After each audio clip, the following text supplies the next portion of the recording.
உங்க வாழ்க்கையில சில விஷயங்கள் நடக்கிறதா? மற்றவர்களுக்கு புரியாத ஒரு வழி, காரணமே தெரியாத கண்ணீர், தனிமை, காத்திருப்பு. ஆனால் அந்த எல்லாவற்றிலும் கூட இந்த ஒரு கேள்வியும் இருக்கா? தேவன் நம்ம கூட இருக்கிறாரா இல்லையா? அவர் கூட இருந்தா இதெல்லாம் ஏன் நமக்கு நடக்குதுன்னு நீங்க யோசிச்சதுண்டா? அவர் நம்ம கூட இருந்தா நம்ம ஏன் அழணும்? அவர் நம்ம கூட இருந்தா நம்ம ஏன் லோன்லியா இருக்கணும்? அவர் கூட இருந்தா நம்ம ஏன் ஒவ்வொரு விஷயத்துக்கும் இவ்ளோ காத்திருக்கணும்? இப்படிலாம் உங்களுக்கும் தோணிருக்கா? அப்படின்னா இந்த வீடியோ உங்களுக்காகத்தான்.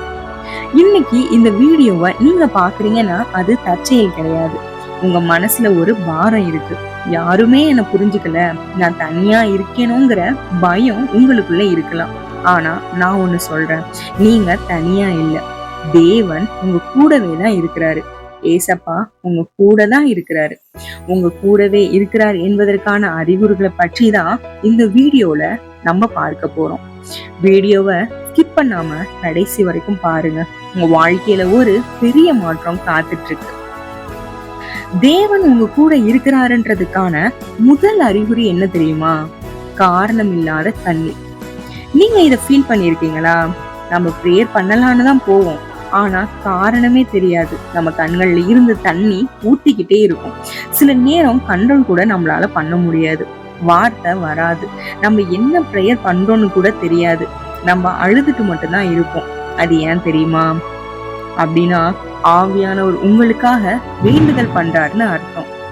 உங்களுக்கே தெரியாம உங்க ஆழ்மனதுல இருக்கிற பாரம் தான் கண்ணீரா ஜெப வேலையில வெளிப்படுது. அது ஆவியானவர் உங்களுக்காக பாரத்தோடு வேண்டுதல் பண்றாருன்னு அர்த்தம். நான் எப்படி சொல்றேன்னு நீங்க கேக்குறீங்களா? ரோமர் 8:26 அந்தபடியே ஆவியானவரும் நமது பலவீனங்களில் நமக்கு உதவி செய்கிறார். நாம் ஏற்றபடி வேண்டிக் கொள்ள வேண்டியதின்னதென்று அறியாமல் இருக்கிறபடியால் ஆவியானவர் தானே வாக்கு கடங்காத பெருமூச்சுகளோடு நமக்காக வேண்டுதல் செய்கிறார் என்று நாம் வாசிக்கிறோம் அல்லவா? அதனாலதான் ஜெப வேலையில தண்ணீர் மட்டும் விண்ணப்பமா நம்ம கர்த்தர்கிட்ட போகுது. இதுக்கு அப்புறம் உங்களுக்குள்ள ஒரு அமைதி வரும் பாருங்க. பெரிய சந்தோஷம் ஒண்ணு வரும். அந்த சந்தோஷத்தை விவரிக்க முடியாது. ஏசப்பாட்ட பேசிட்டே இருப்போம், அவரை வொர்ஷிப் பண்ணிட்டே இருப்போம். இந்த அளவில்லா சந்தோஷத்தை கொடுக்கதான் ஆவியானவர் நம்ம பாரங்களை ஏற்றுக்கொண்டு நமக்காக பிதாட்ட வேண்டுதல் செய்றாரு.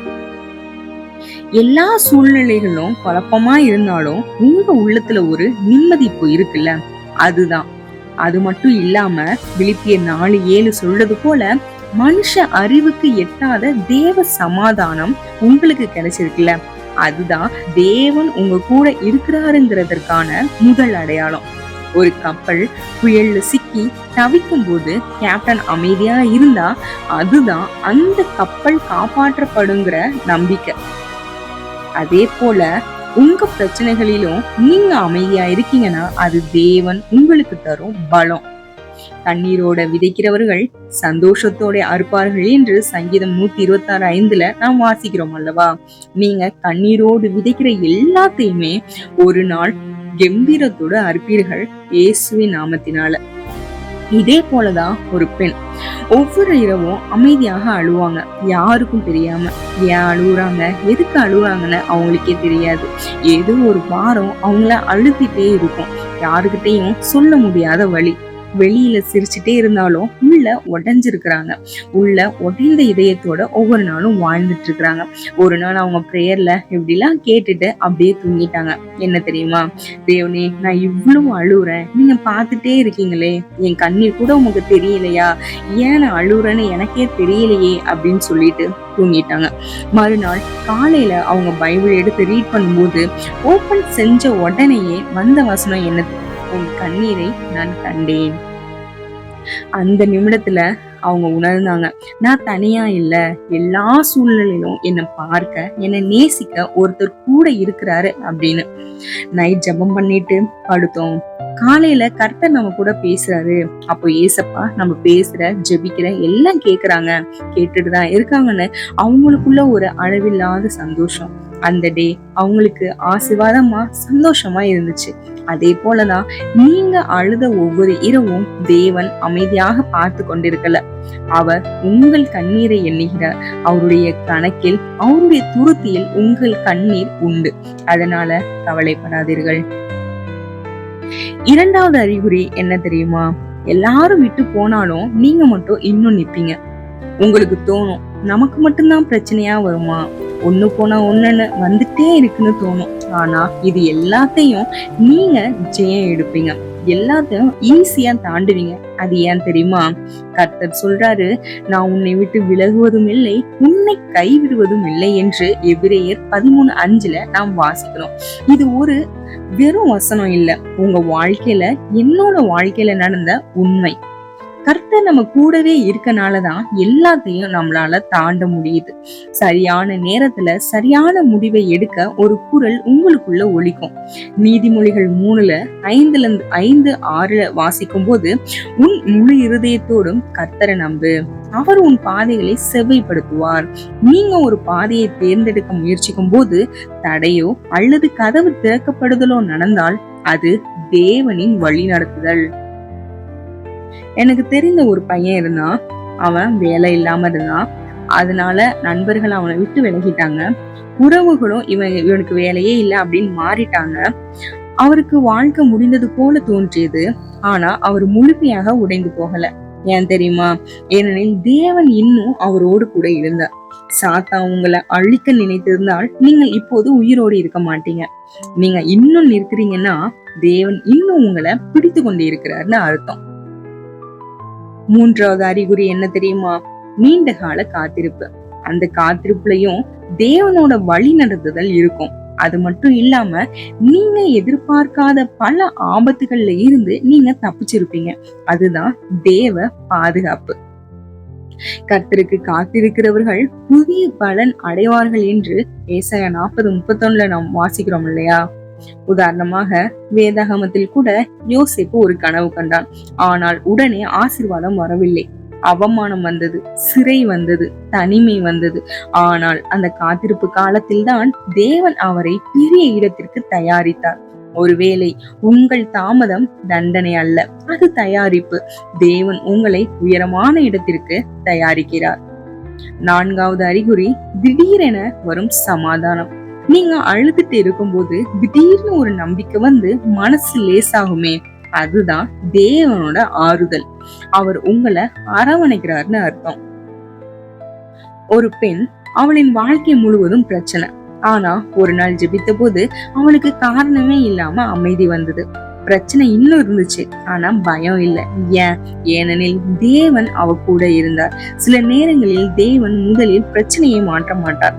அவர் முதலில் என்னோட இதயத்தை அமைதியாக்குவார். ஐந்தாவது அறிகுறி இந்த வீடியோ உங்கள்கிட்ட வந்ததுதான்.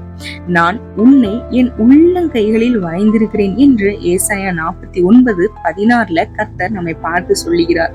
வழியே இல்லைன்னு நினைக்கிற இடத்துல ஒரு அதிசயத்தை தேவன் செய்வார். மோசேயின் முன்னாடி செங்கடல் பிரிஞ்சது போல உங்க வாழ்க்கையிலையும் சாத்தியம் இல்லாததை சாத்தியமாக்குவார். அதுதான் 5வது அடையாளம். இந்த வீடியோ சாதாரணமாக உங்களிடம் வரவில்லை. இப்போது நீங்கள் உடைந்து இருந்தாலும் தேவன் உங்களை மறக்கவில்லை. இந்த நிமிடத்திலும் கூட அவர் உங்களிடம் பேசிக் கொண்டிருக்கிறார். மகனே, மகளே, நான் உன்னோடு இருக்கிறேன் என்று. இந்த 5 அறிகுறிகளும் உங்க வாழ்க்கையில நடந்துட்டு இருக்குன்னா நீங்க தேவன் கூட தான் இருக்கிறீங்க. அவர் உங்க கூட தான் இருக்கிறாரு. அவர் உங்களை கைவிடவே மாட்டாருன்ட்டு புரிஞ்சுக்கோங்க. உங்களுக்காக இந்த சிறிய ஜெபம். என் அன்பு தேவனே, இந்த வீடியோவை பார்க்கும் ஒவ்வொருவரையும் நீர் தொடும். தனிமையில் அழுகிறவர்களுக்கு ஆறுதல் கொடும். உடைந்த இதயங்களை சுகப்படுத்தும். காத்திருக்கிறவர்களுக்கு புதிய நம்பிக்கை தாரும். நான் உன்னுடன் இருக்கிறேன் என்ற உமது சத்தத்தை அவர்கள் உணரட்டும். இந்த இருள் காலம் முடிந்து புதிய ஆசீர்வாத கதவுகள் திறக்கட்டும். தேவனே, இந்த வீடியோவை பார்த்து கொண்டிருக்கும் ஒவ்வொருவரையும் உம்முடைய கரத்தில் நான் ஒப்பு கொடுக்கிறேன்.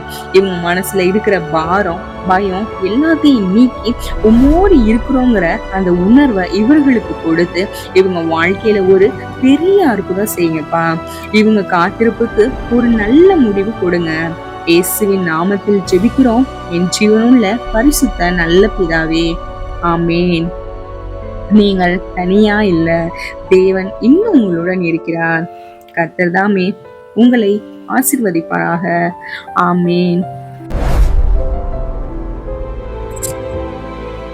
தனிமையின் இரவில் தூங்காமல் நான் இருந்தேன். உடைந்த இதயத்தோடு அமைதியா அழுதேன்.